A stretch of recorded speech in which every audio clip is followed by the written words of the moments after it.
Olá, queridos alunos e queridas alunas do segundo ano do ensino médio. Sejam todos bem-vindos para esta aula. Esta é uma aula panorâmica dos assuntos que nós estamos estudando em sala de aula, referente à frente B da unidade 3, com a temática Primeira República, de 1889 a 1930, capítulo 7 ao 9. No capítulo 9, nós estamos estudando os movimentos sociais.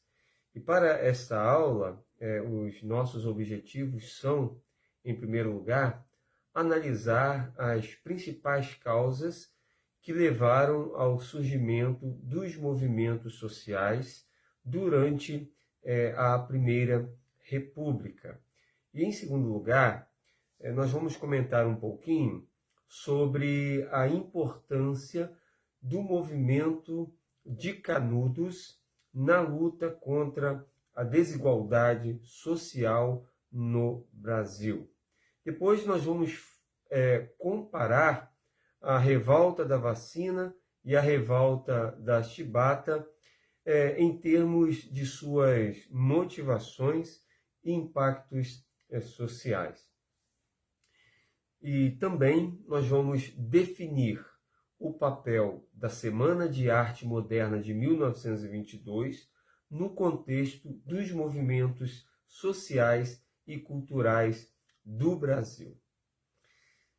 Dessa forma, nós vamos falar então, neste momento, sobre movimentos sociais no Brasil.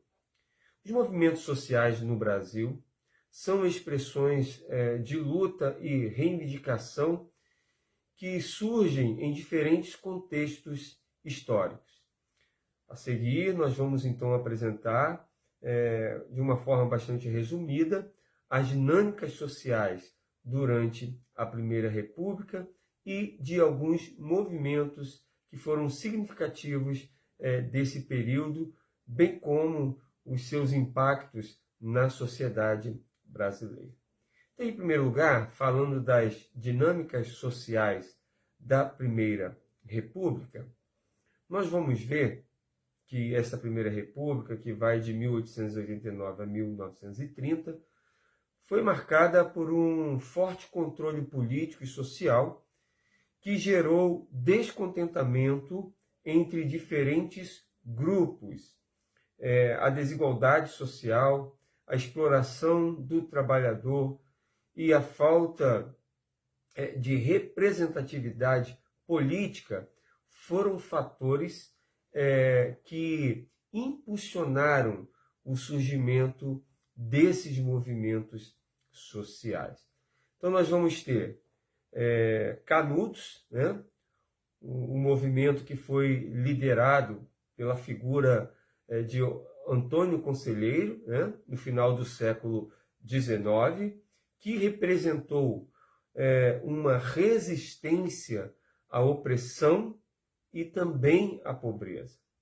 A comunidade de Canudos, lá no sertão da Bahia, tornou-se então um símbolo de luta contra a desigualdade e também a exclusão social, culminando assim em um conflito armado com o governo. E aí nós vamos ter a figura também do padre Cícero, Lampião e Maria Bonita, em 1920 a 1930.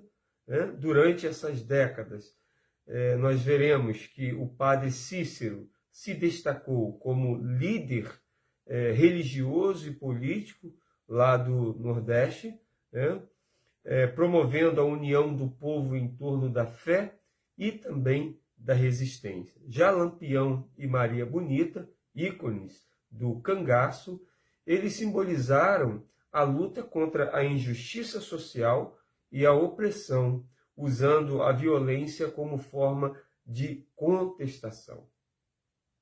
Depois nós vamos ter também a revolta da vacina, em 1904, que foi uma reação popular contra a obrigatoriedade de vacinação contra a varíola imposta pelo governo. E aí o descontentamento, a insatisfação do povo culminou em protestos e violências que evidenciaram a resistência da população às intervenções do Estado em suas vidas. Depois também nós teremos a Revolta da Chibata, que acontece em 1910, sendo assim um motim liderado por marinheiros da Marinha brasileira que vão exigir melhores condições de trabalho e o fim da punição física que existia. Essa revolta é um marco na luta pelos direitos dos trabalhadores e pela dignidade humana. Nós tivemos também o contestado. O que foi esse contestado? O movimento do contestado, de 1912 a 1916, ocorreu em uma região de disputa entre fazendeiros e governo que promoviam a construção de uma estrada de ferro. Os habitantes locais, insatisfeitos com a expropriação de suas terras e a falta de assistência, vão se unir em uma luta pela preservação de seus direitos e identidade. Esse foi o contestado. A semana de 1922 e o modernismo, nós temos a Semana de Arte Moderna realizada em São Paulo, que foi um marco cultural que refletiu o desejo de renovação estética e ideológica aqui no Brasil.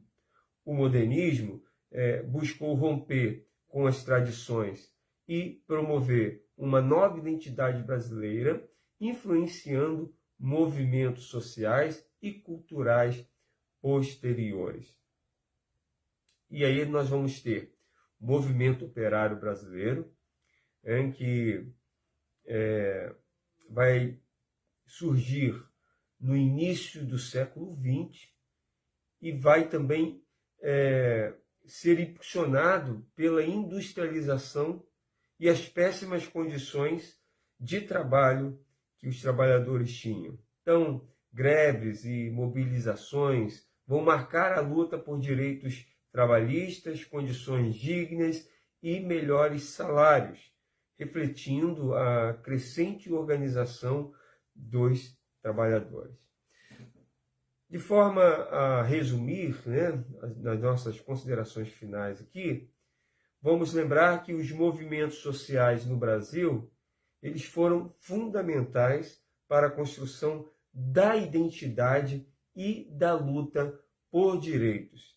Cada um desses movimentos trouxe à tona questões sociais relevantes e contribuiu para a formação de um Brasil mais justo e mais igualitário.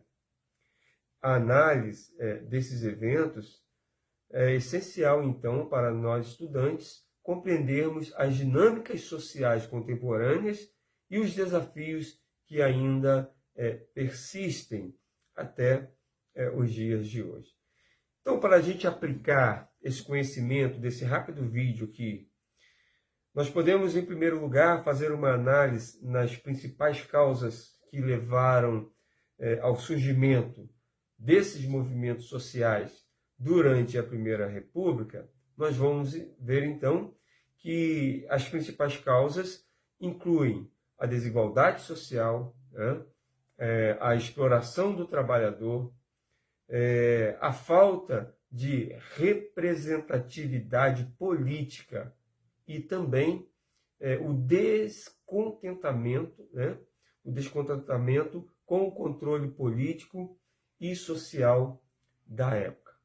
Então, para comentarmos um pouco mais sobre a importância do movimento de Canudos na luta contra a desigualdade social no Brasil, nós poderemos dizer, então, conforme eu acabei de passar aqui no estudo, que esse movimento de Canudos, liderado por Antônio Conselheiro, ele simbolizou, então, a resistência a opressão e a pobreza, tornando-se um marco na luta à exclusão social e evidenciando a necessidade de reconhecimento dos direitos marginalizados. Para tanto, nós podemos também comparar outras revoltas, como a revolta da vacina e a revolta da chibata, em termos de suas motivações e impactos sociais. Nós poderíamos dizer que ambas as revoltas foram reações a imposições do governo, né? Mas a revolta da vacina, ela foi motivada pela obrigatoriedade da vacinação, enquanto que a revolta da chibata foi impulsionada pela busca por melhores condições de trabalho e dignidade. Então, ambas tiveram impactos significativos na conscientização sobre os direitos da população. Ok?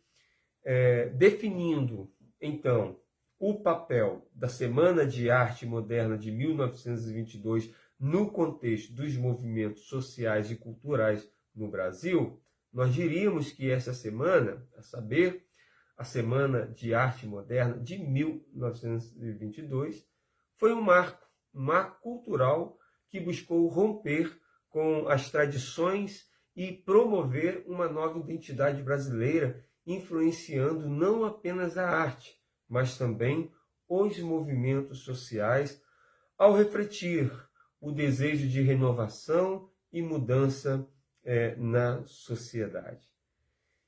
E, em último lugar, não menos importante, nós podemos então identificar as principais características do movimento operário brasileiro e sua evolução ao longo do século XX. Então, este movimento, conforme nós vimos, ele vai se caracterizar pela organização dos trabalhadores em busca de quê? Eles buscavam direitos trabalhistas, eles buscavam melhores condições de trabalho e eles também buscavam salários mais justos, né? Sua evolução foi marcada por greves e mobilizações, especialmente durante o processo de industrialização, refletindo assim na crescente conscientização de luta por dignidade, ok? Dê uma lida agora no livro, no capítulo 9, façam as atividades do capítulo 9 e continuem estudando, tá? Qualquer coisa, contem comigo. Grande abraço.